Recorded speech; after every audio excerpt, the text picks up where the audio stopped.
What's up, everyone? This is Crime Alley Comics. Welcome to episode 30 of the Comic Book Artist Spotlight. And the spotlight this week is going to be on Jim Starlin, a very great artist and illustrator and writer who's done some awesome work in the field of comics. And he's created some interesting characters and wrote some incredible stories. So sit back and we will begin our journey in the life of Jim Starlin. And during this video I will do like the last time and show several different covers, some interior art, and some books. So stick around and we will get started momentarily. Welcome to episode 30 of the Comic Book Artist Spotlight. Tonight we will be talking about Jim Starlin. Jim Starlin, otherwise known as James P. Starlin, was born October 9th of 1949. He is an American comic artist and writer. Beginning his career in the early 1970s, he is best known for his space opera stories, for revamping the Marvel Comics characters Captain Marvel and Adam Warlock, and for creating or co-creating the Marvel characters Thanos, Drax the Destroyer, Gamera, and Shang-Chi or Shang-Chi, however you want to pronounce that. Later, for DC Comics, he drew many of their iconic characters, especially Darkseid and other characters from Jack Kirby's Fourth World. For Epic Illustrated, he created his own character, Dreadstar. In the 1960s, Jim Starlin served as an aviation photographer in the U.S. Navy in Vietnam. During his off-duty time, he drew and submitted various comics. After leaving the Navy, Starlin sold 2 stories to DC Comics. After writing and drawing stories for a number of fan publications, Jim Starlin entered the comic industry in 1972, working for Roy Thomas and John Romita at Marvel. Starlin was part of the generation of artists and writers who grew up as fans of Silver Age Marvel Comics. At a Steve Ditko-focused panel at the 2008 Comic-Con International, Starlin said, "Everything I learned about storytelling was due to him and Kirby. Ditko did the best layouts." Starlin's first job for Marvel was as a finisher on pages of The Amazing Spider-Man. He then drew 3 issues of Iron Man that introduced the characters Thanos and Drax the Destroyer.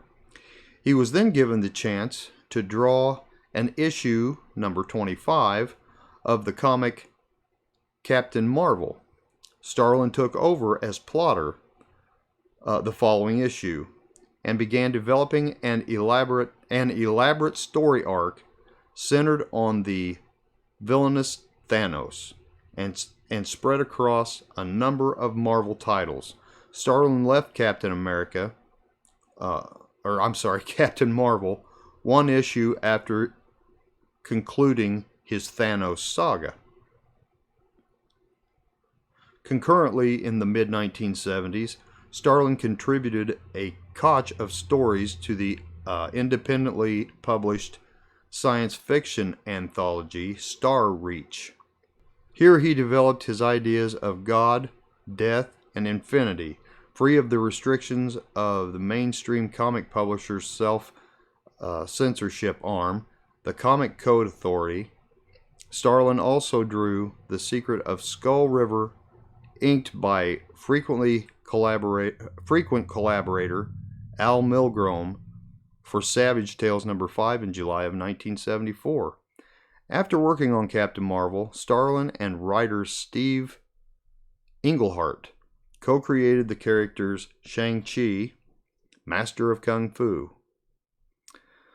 though they only worked on the early issues of the Masters of Kung Fu series. Starlin then took over the title Warlock, starring a genetically engineered being created by Stan Lee and Jack Kirby in the 1960s and reimagined by Roy Thomas and Gil Kane in the 1970s as Jesus Christ-like figure on an alternate Earth, envisioning the character as philosophical and I can't hardly say this word, existentially tortured. Starlin wrote and drew a complex space opera with theological and psychological themes.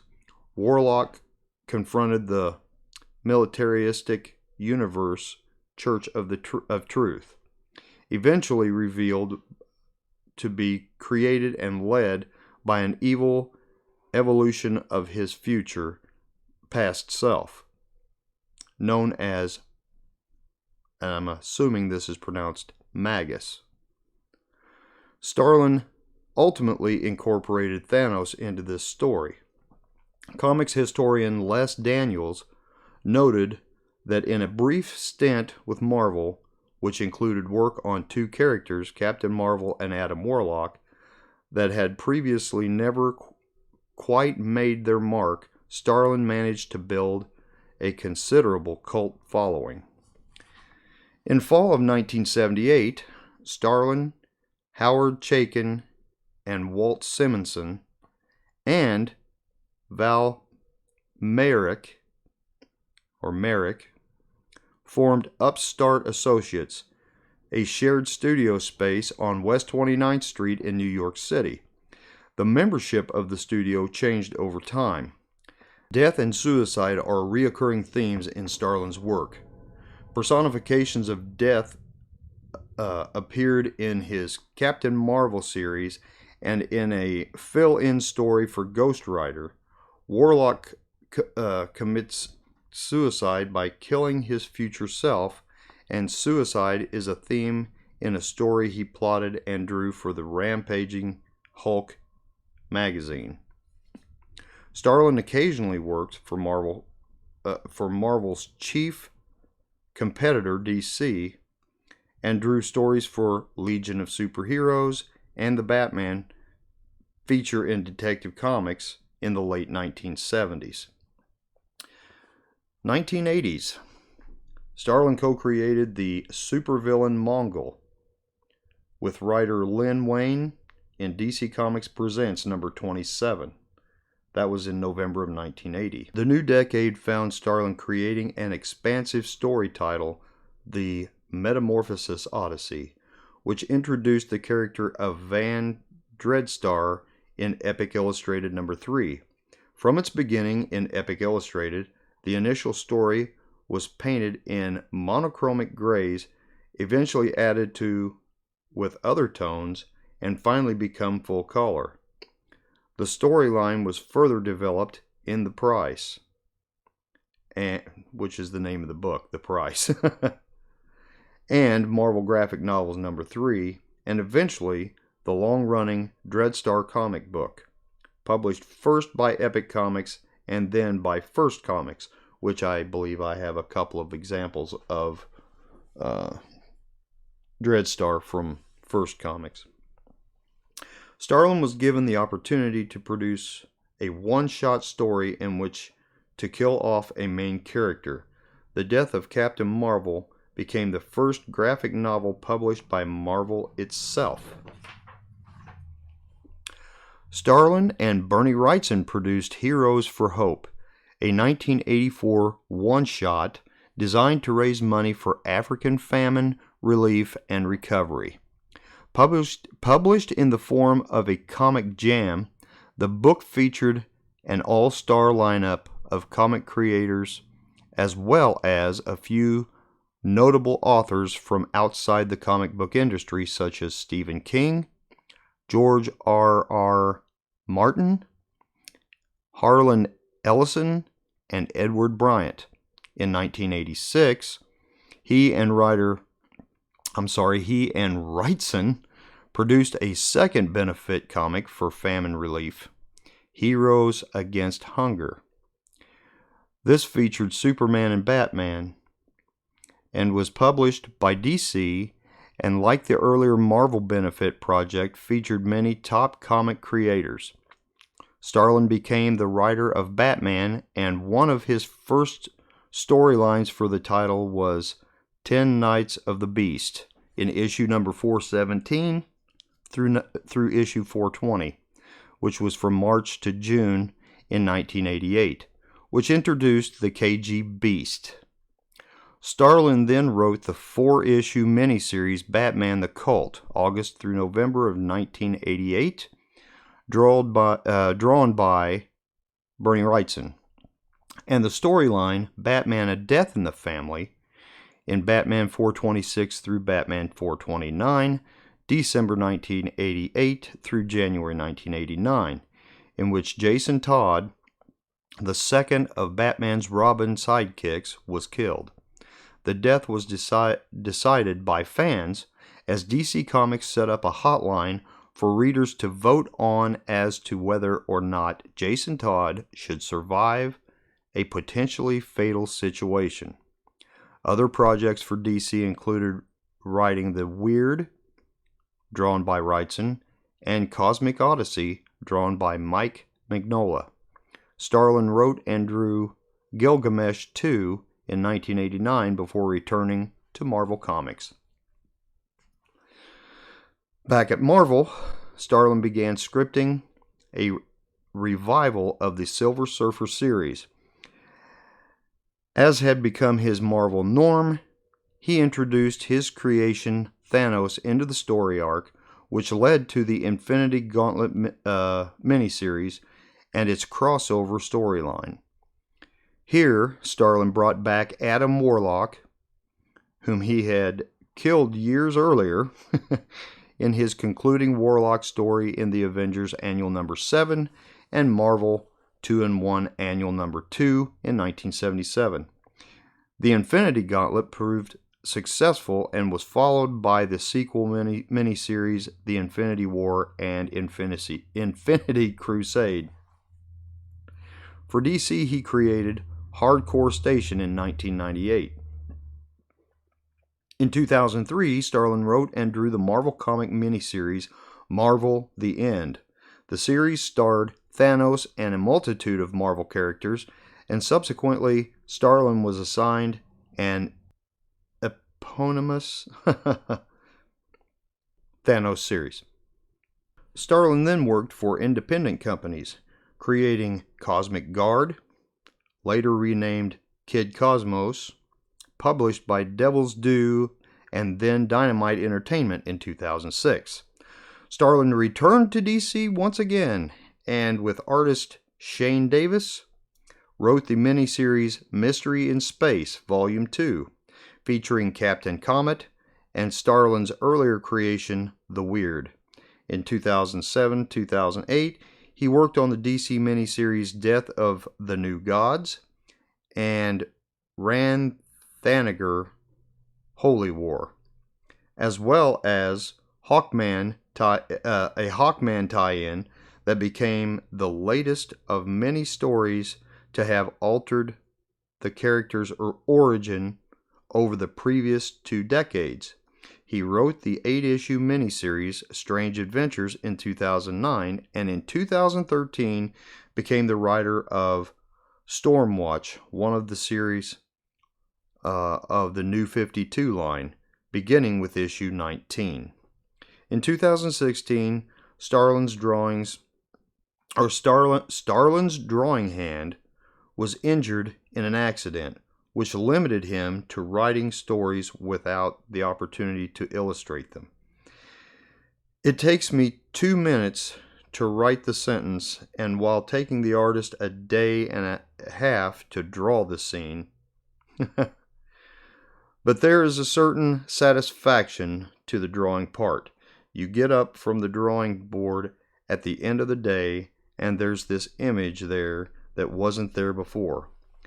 That's very satisfying, and I miss that, Starlin says.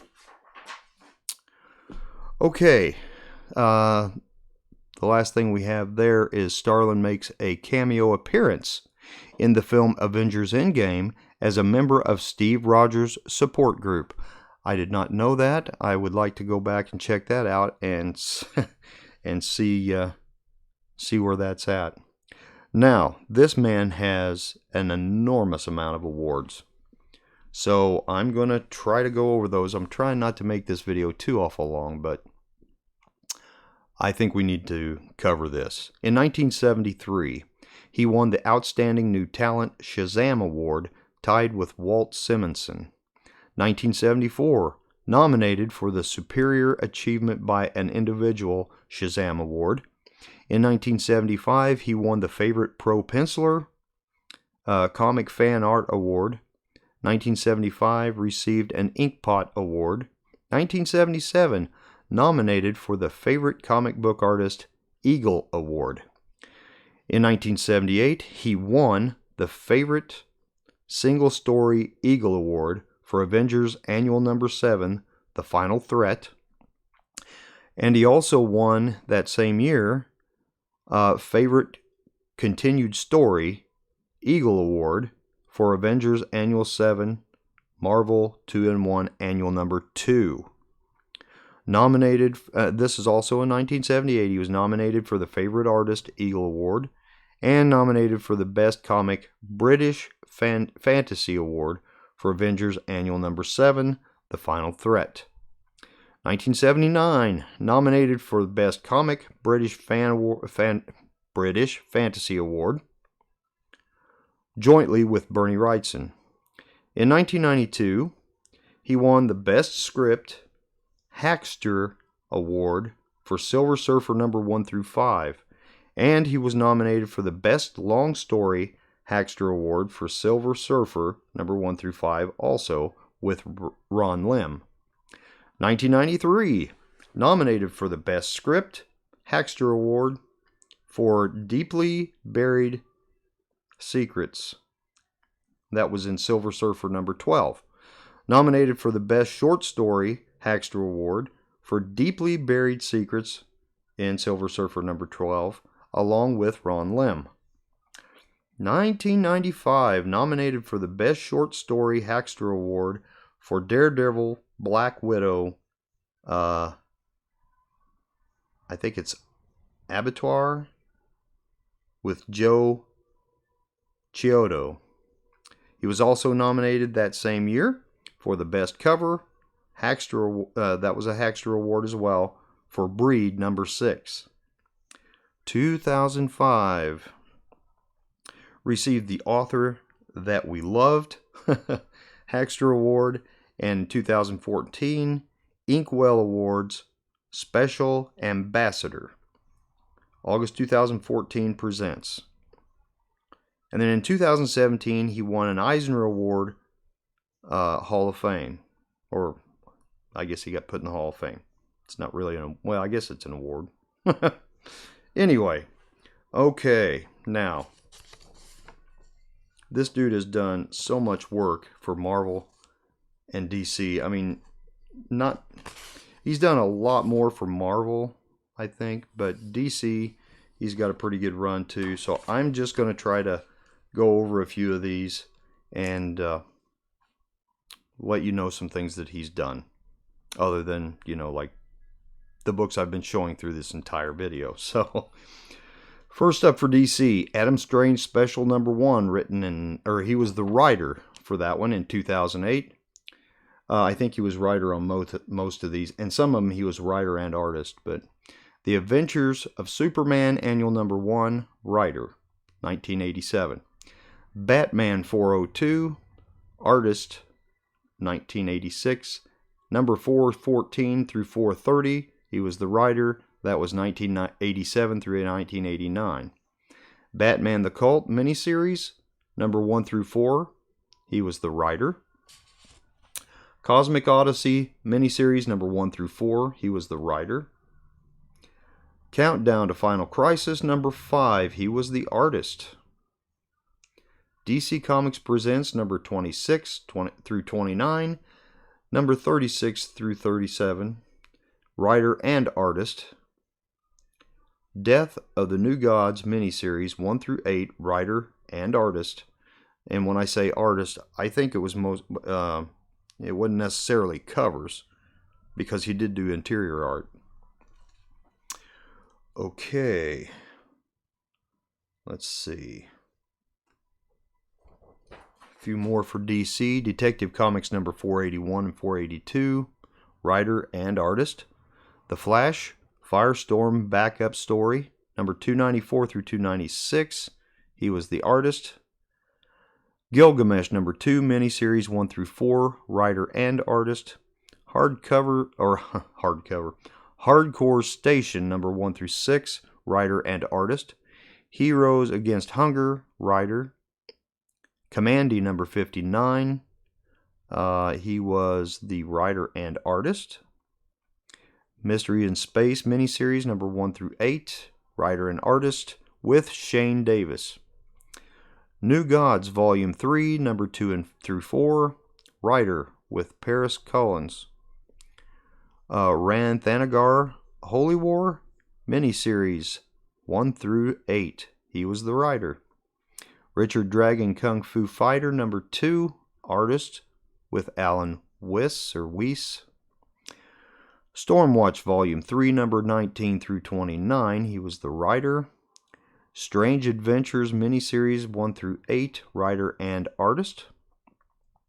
Superboy, Legion of Superheroes number 239, number 250, and number 251, writer and artist. Superman, Superman, the Computers That Saved Metropolis, one shot. He was the artist. Superman Volume 2, number 139, artist. Sword of Sorcery, number 5, artist. The Warlord, OMAC backup story, number 37 through 39, writer and artist. And The Weird miniseries 1 through 4, writer. Now, we will go over the longer list of Marvel Comics. Adventure into Fear, Man-Thing number 12, artist. Amazing Adventures, volume 2, number 17, and he was the artist. The Amazing Spider-Man number 113 and 114, artist. Oh, also number 187. Astonishing Tales, Kazar, number 19, artist. The Avengers, number 107, artist, along with George Tuska. And he also did annual number 7 for the Avengers, writer and artist. Book of the Dead, Man-Thing, miniseries number 3, artist. Captain Marvel, number 25 through 34, full art. Number 36, 3 pages only. And he was also writer and artist. Captain Marvel, volume 4, number 11, number 11 and 17 through 18, artist. The Cat, number 4, with Alan Weiss, artist. Conan the Barbarian, number 64, artist. Daredevil, number 105, artist, with Don Heck. Daredevil, Black Widow, and I think that's Abattoir, yeah. That was a graphic novel, and he was the writer. Deadly Hands of Kung Fu, number 1 and 2, and number 15, writer and artist. Doctor Strange, number 23 through 26, writer and artist. Dracula Lives, number 2, artist, with Sid Shores. Dreadstar, number 1 through 26, writer and artist. Epic Illustrated, number 1 through 9. Metamorphosis Odyssey, number 14, 15, and then Dreadstar, number 22 and 34. He was the writer and artist. Ghost Rider, volume 2, number 35, artist. Giant Size Defenders, number 1, 9 pages only. And then number 3 as well. And he was the artist. Heroes for Hope, writer and back cover art. The Incredible Hulk, volume 2, number 222, artist. Infinity Abyss, miniseries 1 through 6, writer and artist. The Infinity Crusade, miniseries number 1 through 6, writer. Infinity Entity, say that 10 times fast, miniseries number 1 through 4. The Infinity Gauntlet miniseries number 1 through 6, he was the writer. The Infinity War miniseries number 1 through 6, he was the writer. Iron Man number 55 and 56, artist. Journey into Mystery volume 2 number 1 and 3, artist. Marvel Fanfare number 20 and 21, writer and artist. Marvel Feature number 11 and 12, artist. Marvel Graphic Novel number 1, The Death of Captain Marvel number 3. Marvel Graphic Novel number 1, The Death of Captain Marvel number 3, and then Dreadstar and number 27. The way they've got this laid out, it doesn't make a whole lot of sense because they have the number after on some and before on others. So let me do that one more time. Marvel Graphic Novel number 1, The Death of Captain Marvel, and then Dreadstar number 3. So on those two, he was the writer and the artist. The Incredible Hulk and the Thing, The Big Change, number 27, writer. Wow, they've got that one all whacked out. That's really crazy. Okay, Marvel Premiere, Doctor Strange number 8, artist. Marvel Premiere, Thor number 10, artist. Marvel The End, miniseries 1 through 6, writer and artist. Marvel 2-in-1 Annual number 2, writer and artist. Masters of Kung Fu number 17 and 24. And it doesn't say whether he's artist or writer, so. Punisher POV miniseries number 1 through 4, writer. The Punisher, The Ghost of Innocence, writer. The Rampaging Hulk number 4, writer and artist. And number 7 of Swamp Thing, artist. Savage Tales number 5, penciler. Shadows and Light number 2, Doctor Strange feature, he was the writer and artist. And then Werewolf by Night feature number 3, writer. Silver Surfer volume 3, number 34 through 38, number 40 through 48, and number 50, he was the writer. Silver Surfer Homecoming original graphic novel, writer. Okay, now I'm going to stop there because there's still another half page of Marvel comics, but mostly it's Silver Surfer, Special Marvel Edition, Thanos, and Warlock, and Thor. So that's mostly what was left over, and those are mostly in the 1990s and some in the 2000s through 2015. Okay. He has also worked for other publishers. So he did, and I'm just going to read off a few of these books. Breed, Book of Genesis, number 1 through 6, writer and artist. And so he worked on some other issues of Breed or other books of Breed. Cosmic Guard, number 1 through 6, miniseries. And Kid Cosmos graphic novel. He was writer and artist. Creepy, number 106 and 114, he was the artist. Dreadstar, number 27 through 32, writer and artist.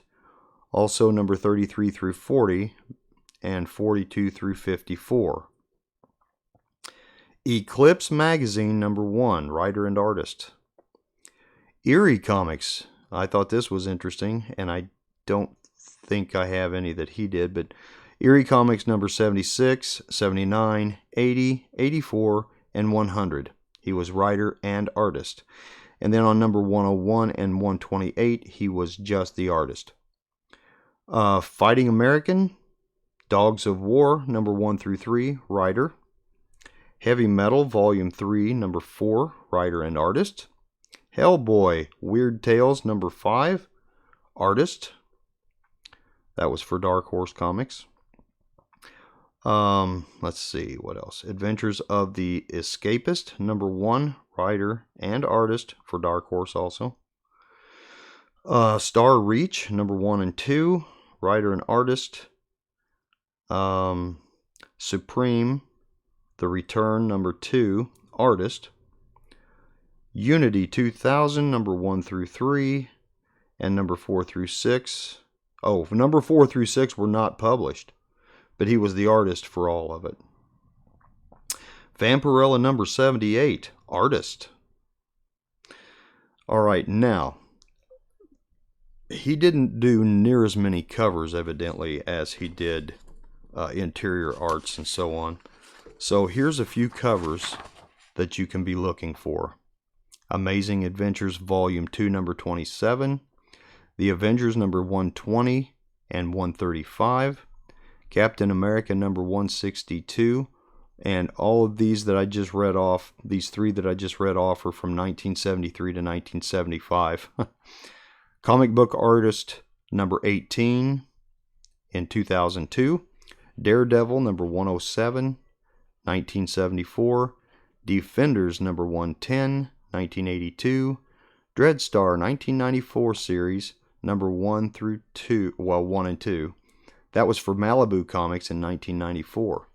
Evidently, Dreadstar has been published by several companies because throughout this he said, you know, start out with I think Epic Comics and then went to First Comics, which is, I think, I may have both, I don't know.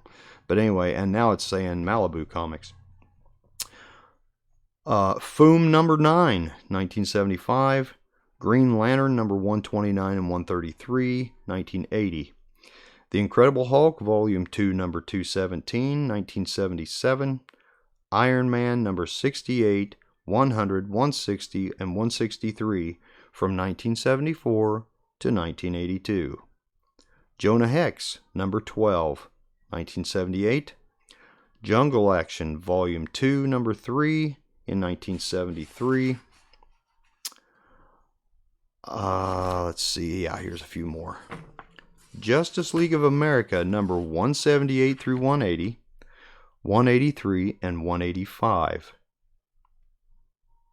That was in 1980. Man-Thing Number 2, 1974. Marvel Preview Number 13 and 14, 1978.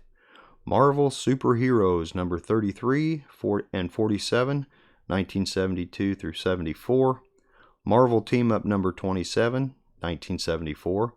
Marvel 2-in-1 Number 6, 1974. Marvel's Greatest Comics Number 30, 39 and 41, 1973.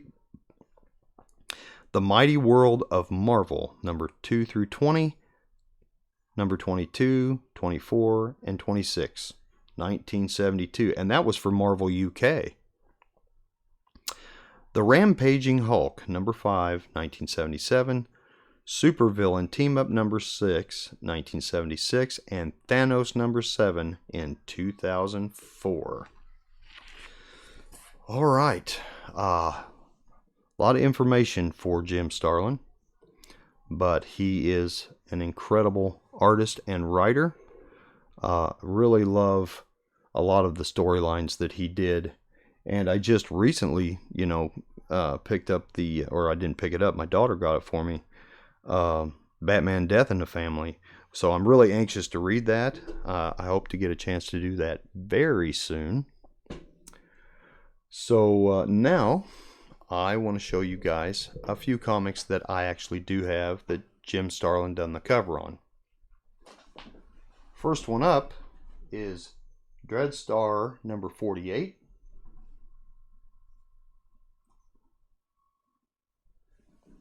Let me do it this way so you can see it better. I'm on the wrong side of my camera here. This one is Dreadstar Number 39.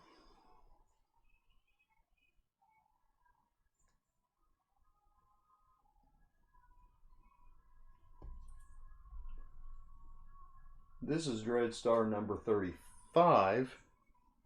These are all from First Comics.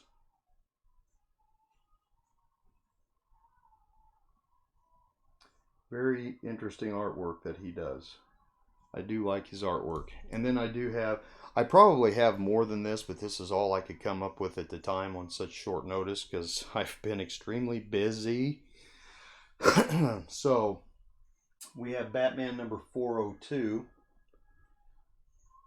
and these were all covers done by Jim Starlin, along with the covers that you've just seen that I had over the top of these. Let me put that back. And so there you have it. That's what I have for Jim Starlin. I hope you guys enjoyed this. I certainly learned a lot about Jim Starlin because I really didn't know much about him. I actually thought that he did more cover art than he did interior art, but that is not true.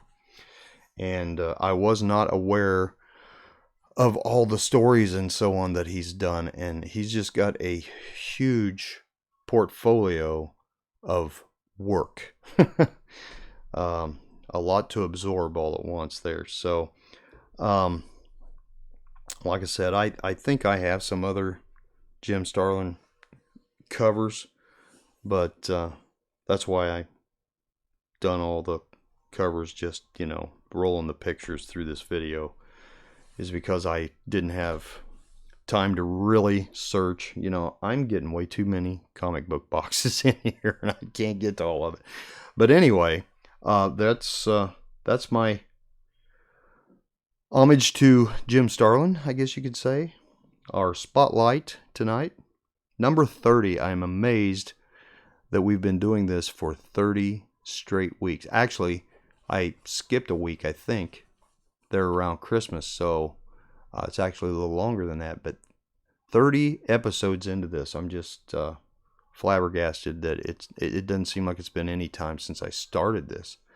But I really enjoyed doing these videos. I hope you guys are getting a lot out of it. I'm trying to get some good information. Some of these artists are really hard to find information on. Jim Starlin, it was no problem finding information on him for this video. And, he's just, he's an awesome guy. I don't know, you guys, I would appreciate if you guys would leave some comments. If you have ever met him at a Comic-Con or, someplace like that and have had an opportunity to get him to sign a book for you and so on, let us know what kind of experience you had meeting him. What kind of a guy is he? Is he easy to talk to? Is he friendly? Because a lot of these artists that I do the videos on, I've never met. Some of them I have, but not most of them, and so I would be interested in hearing your experiences with these artists, because I know some of them can be difficult to deal with, and some of them are just, awesome guys and common everyday folk, and just, are very appreciative of our interest in their work. So with that, I'm going to let everyone go. Everybody have a great week. Please leave any information that you might have that I didn't cover in this video, something that maybe I didn't, or I wasn't aware of, or did not find.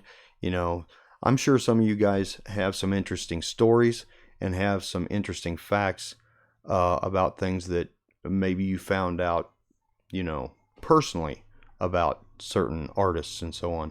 And I would appreciate that kind of feedback as well. Let the community know what knowledge you have of these artists and so on. And it's a shared thing. I share this with you guys, but I want you to share with me and with other members of the community that might watch this video. So, because we're all tied together, guys. We all love this hobby. We all love, learning more about the hobby and finding out things. I've actually had comments where people said, simply that, it's nice to put a face with a name, because a lot of people know the name and know the art, but don't necessarily know what the person looks like that done the art. So, I'm real happy for that kind of feedback. I appreciate that. I appreciate all you guys watching my videos, and gals, and I appreciate and love this community. This is an awesome community. Such a loving and giving and warm bunch of people that are in this community. And I sat and watched Metarog last night. His video went for like 3 hours, and I had to leave for a little bit of it, but I stayed up because, he was celebrating, and I wanted to celebrate with him and with all the people that was in the chat and all the people he had on the live stream. It was an absolutely awesome video. So if you guys have not watched that, go back and check it out on the replay. And it was a great time, and there's so much generosity there. They were giving books away, asking questions, and whoever would give the answer first would win the prize. And it was just a great deal of fun, just hanging out with a bunch of members from the comic book community. And I cherish those moments with you guys. It's just it's a great thing. Even had Sil Rage Dave on that live stream. I was really happy about that. And Bueller, Bueller was there. And the one that surprised me the most, Ray Man the Silencer Man. I finally got an opportunity to see that man's face, and I'm really happy about that.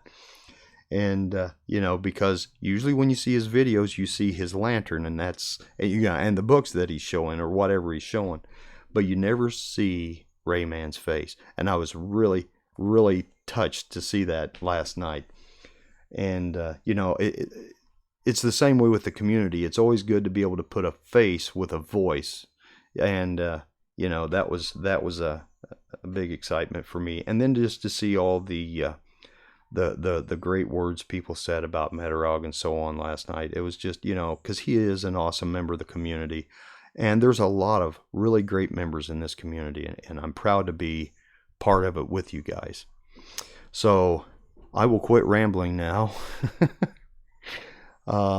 Please leave any suggestions you might have for other artists. I've still got about 35 on the list that I have not touched yet, and I've had a few people give me suggestions, and I'm going to work on those. I promise. I'm going to get those up as a video, but I've actually had a little trouble finding the information that I would like to put out there for a couple of people who's made suggestions. But we're working on it, so I'm going to end this video now. So everybody have a great night, have a great week, and God bless all of you, and we'll see you all next video.